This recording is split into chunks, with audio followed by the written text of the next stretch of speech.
Hello everyone, তো তোমরা সবাই কেমন আছো? আশা করি ভালো আছো। আমি একটা নতুন ভিডিও নিয়ে চলে আসলাম। এই কেকের ভিডিওটা আমি অনেকদিন আগেই ছেড়েছিলাম শর্টসে। তো আমি এবার থেকে ভাবছি বড় ভিডিও ছাড়বো। এরপর থেকে আমি ভাবছি সপ্তাহে ২ দিন অন্তত ফুল ভিডিও ছাড়বো। আর প্রতিদিন এমনি শর্টস ভিডিও তো ছাড়ি। কিন্তু এই শর্টস ভিডিওতে অত ভালো ভিউজ আসছে না। যার কারণে আমি এবার থেকে ফুল ভিডিও ছাড়বো। প্রচন্ড অসুবিধা হয় এই মাইকেও অসুবিধা হয় আর ভিডিও করতেও প্রচন্ড অসুবিধা হয়, কারণ আমার রিং লাইটটা ভেঙে গেছে। তো আমাকে মানে এক হাত দিয়ে ভিডিও করতে হয় আর এক হাত দিয়ে মানে কেকটার ডেকোরেশন করতে হয়, যার কারণে আমার পুরো ভিডিওটা দেওয়া হয় না আর রেকর্ডও করা হয় না। তো শর্টসে তোমাদের বলেইছিলাম যে এই কেকটা একটা দিদি নিয়েছিল, ম্যাঙ্গো ফ্লেভার ছিল 1/2 পাউন্ডের। কেকের ডিজাইনটা আমাকে বলেই দিয়েছিল কিরকম হবে। তো ছবি পাঠিয়েছিল একটা পুতুলের ফেসের।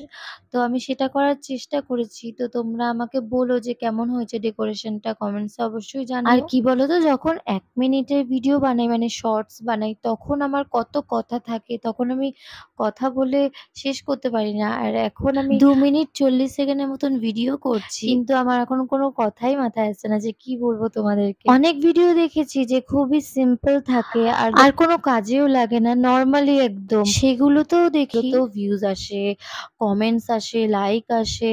তো আমি ভাবি যে যারা খেটে এরকম ভিডিও বানায় তাদেরকে যদি তোমরা একটু সাপোর্ট করো বা একটা ভিডিও দেখো, লাইক অন্তত করো বা কমেন্টস করো যে কেমন লাগলো ভিডিওটা, তো তাহলে অনেক মানে খুব ভালো হয়। কারণ সে অনেক কষ্ট করে ভিডিওটা করে, যার কারণে তো তোমরা যদি একটা লাইক বা একটা কমেন্টস করো তাহলে সেই কষ্টটা আর কি সফল হয়। দেখো তোমাদের সাথে কথা বলতে বলতে আমার কেকের কত কিছু কমপ্লিট হয়ে গেল।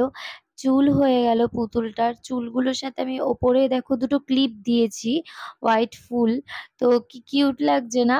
এরপর আমি চশমার মতন এঁকে তার ভেতরে চোখ দিয়ে দিচ্ছি আর এরপর স্মাইলি আঁকবো। এরপর আমি চোখটা করার পর যে গালে যে ব্লাশ গুলো থাকে গোল, গোল, ওইগুলো আমি ক্রিম দিয়েই করে নিয়েছি। কারণ ছবিতে ফন্ডেন্ট ছিল, দিদিটা আমাকে ফন্ডেন্ট দিয়ে করতে বারণ করেছিল, যার কারণে আমি ক্রিম দিয়ে করেছিলাম। যারা আমার চ্যানেলে নতুন আছো অবশ্যই আমার চ্যানেলটাকে সাবস্ক্রাইব করো আর ভিডিওটা ভালো লাগলে লাইক করো। যারা কেক বানাও বা কেকের ডেকোরেশন করো তারা অবশ্যই আমার এই কেকের ডেকোরেশনটা দেখে কেমন লাগলো কমেন্টসে জানিও আর একটা লাইক করে দিও। তো পুরোপুরি কেকটা আমার কমপ্লিট হয়ে গেছে আর আমি স্মাইলিটা অফ ক্যামেরায় করে নিয়েছিলাম, কারণ ওটা পুরো একদম পারফেক্ট করতে হতো, তাও হয়নি। তো ভিডিওটা ভালো লাগলে লাইক, কমেন্ট এন্ড সাবস্ক্রাইব